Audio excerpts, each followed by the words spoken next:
Assalamualaikum warahmatullahi wabarakatuh. Innal hamdalillah nahmaduhu wa nasta'inuhu wa nastaghfiruhu wa na'udzu billahi min shururi anfusina wa min sayyiati a'malina may yahdihillahu fala mudhillalah wa may yudlil fala hadiyalah.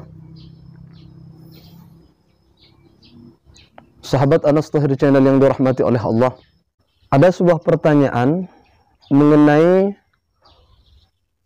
orang yang berkurban dalam keadaan punya hutang.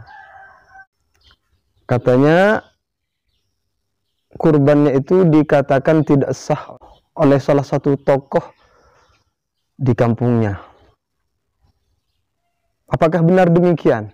Kurbannya itu tidak sah? Yang pertama harus kita garis bawahi, memang kalau dalam urusan kurban, Allah Subhanahu wa Ta'ala tidak pernah membebankan kita, tidak pernah memaksa kita untuk melakukan kurban, untuk bersedekah. Sedangkan kita dalam keadaan kekurangan, keluarga kita nafkahnya dalam keadaan tidak tercukupi, maka tidak ada kesunahan di sana untuk berkurban atau bersedekah. Namun apakah praktek ritual yang dilakukan oleh saudara kita yang dalam keadaan punya hutang berkurban itu, apakah itu tidak sah? Maka kami akan mencoba menggalinya dalam perspektif hukum fikih bagaimana.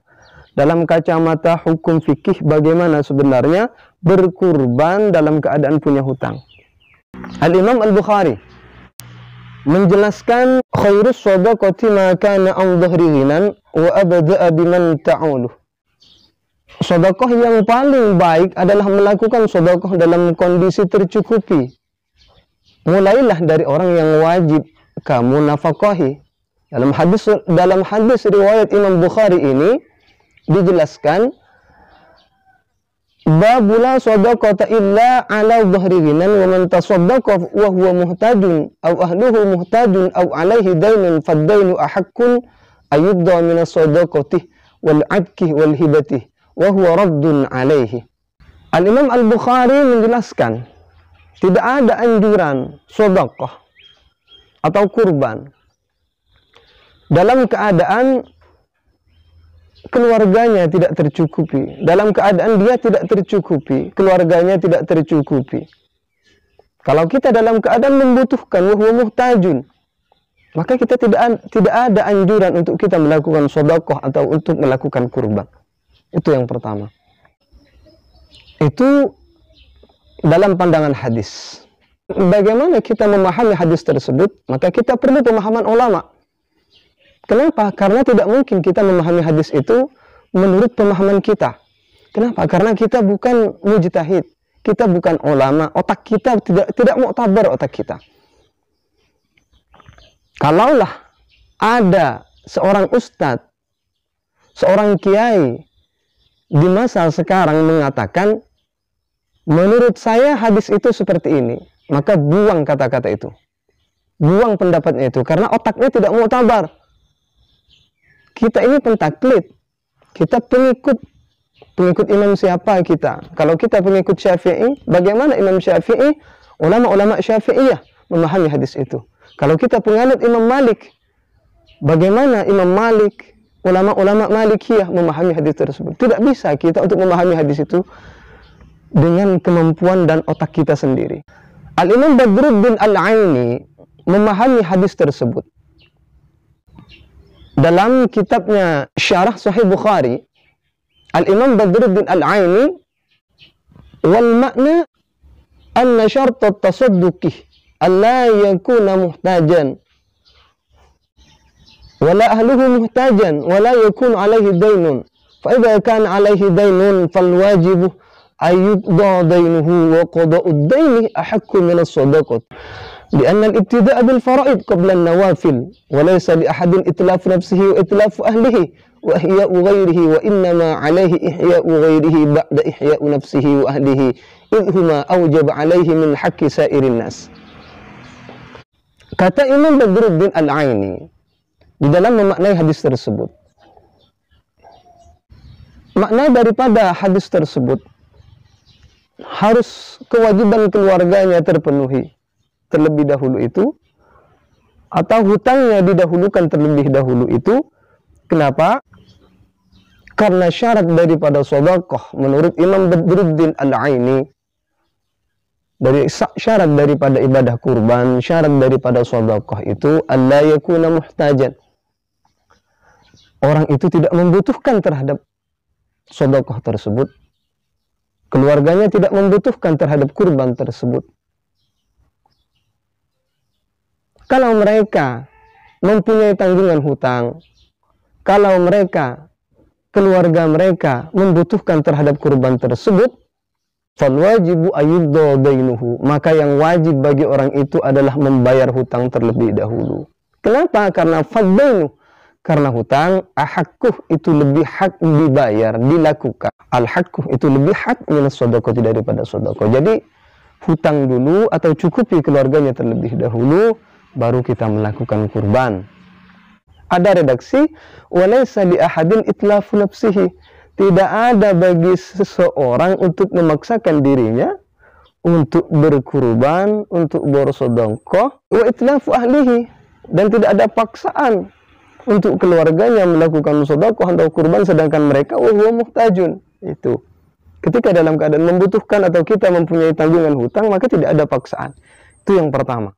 Itu diperkuat oleh Syekh Khatib Asy-Syarbini dalam kitabnya Mughnil Muhtaj. Wa man alaihi dainun aw lam yakun alaihi wa lam yakun lahu man talzamuhu nafaqatuhu yustahabbu lahu alla yatasaddaqa hatta yu'da ma alaihi bidunihi khilaful mustahab. Qultu al-asah tahrimu sadaqatuhu bima yahtaju ilaihi linafaqati man talzamuhu nafaqatuhu aw yahtaju ilaihi linafaqati nafsihi wa lam yasbiru 'ala al-idafati aw lidainin la yarju lahu wafa'un law tasaddaqa bihi. Itu menurut Syekh Khatib Asy-Syarbini dalam kitabnya Mughnil Muhtaj juz 3 halaman 122. Seseorang yang memiliki hutang atau ia tidak mempunyai hutang namun berkewajiban menafkahi orang lain, maka disunahkan baginya untuk tidak bersedekah. Di sini, Ustadz, di sini Anda perlu lagi untuk mengkajinya. Alla yatasaddaqah. Di sini tidak disunahkan baginya untuk tidak bersedekah sampai ia membayar tanggungan yang wajib baginya, hatta yu'da ma alaihi. Ini garis besarnya, Ustadz. Sampai ia membayar tanggungannya. Sebab bersedekah tanpa disertai membayar tanggungannya adalah menyalahi kesunahan. Itu menurut Syekh Khatib Asy-Syarbini dalam kitabnya Mughnil Muhtaj. Menyalahi sunnah kalau yang seperti itu. Nah, sekarang ini yang tepat pada kasus pertanyaan tersebut. Ini yang tepat. Karena orang itu mempunyai hutang, terus melakukan ibadah kurban, sedangkan hutangnya itu tidak jatuh tempo atau jatuh tempo tapi dia mampu untuk membayar dengan harta lain. Kasus ini yang tepat dengan dalil ini silahkan Anda simak. Qultu al-asahu tahrimu sadaqatuhu bima yahtaju ilaihi li nafaqati man talzamuhu nafaqatuhu. Syekh Khatib Asy-Syarbini berkata, menurut pendapat yang sahih, as-sah, kuat, haram bersedekah harta yang dibutuhkan untuk menafkahi orang yang wajib dinafkahi, atau menyedekahkan harta yang ia butuhkan untuk menafkahi dirinya sendiri, sedangkan ia tidak tahan untuk menghadapi kondisi hidup yang mendesak. Atau harta tersebut dibutuhkan untuk membayar hutang yang tidak dapat diharapkan untuk dapat dilunasi dari harta yang lainnya. Nah, ini berbeda dengan kasus itu, Ustaz. Kata si penanya, orang itu mempunyai hutang ke bank, tapi hutangnya selama ini tidak pernah nunggak.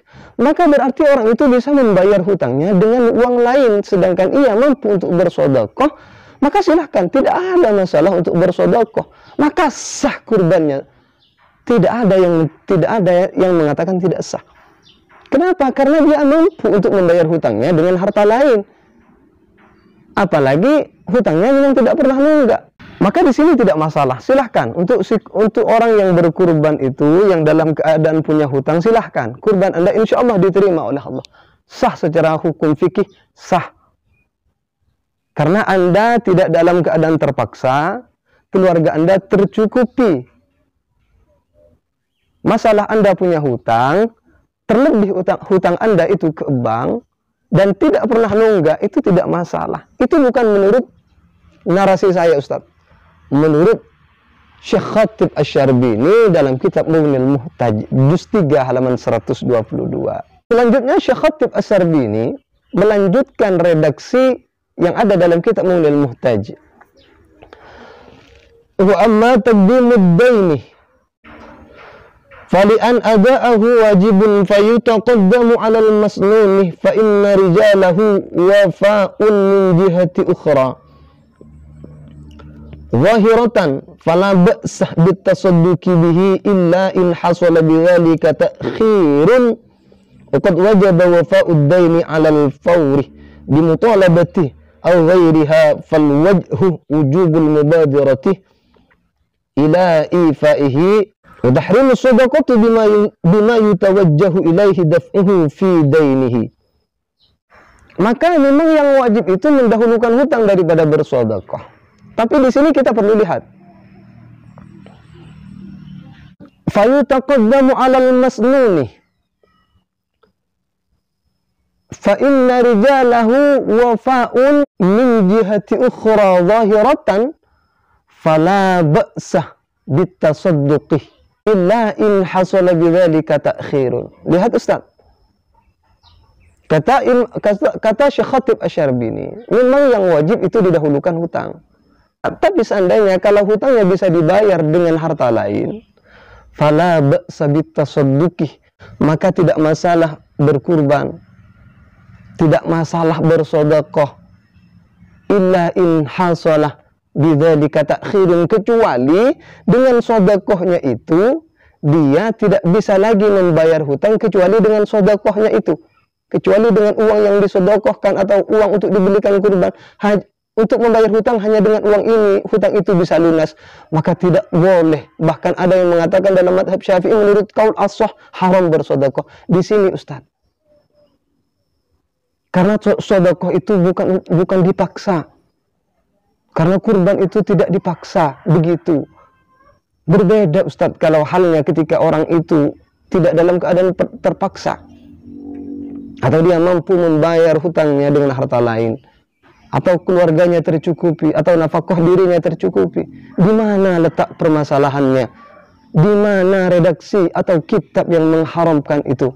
Kok berani Anda menghukumi, berfatwa hanya dengan berandai-andai? Ustaz, orang awam di masyarakat itu tidak tahu kitab. Tolong kalau Anda itu mau menghukumi itu, ya harus berdasarkan kitab Ustaz. Berdasarkan ulama, imamnya siapa, kitabnya siapa. Kalau Anda hanya nonton video, terus Anda fatwakan kepada orang itu, jelas-jelas fatwa Anda itu tidak sah. Untuk yang berkurban, Bapak yang telah berkurban, Alhamdulillah Pak, semoga Allah Subhanahu wa Ta'ala menerima kurban Anda.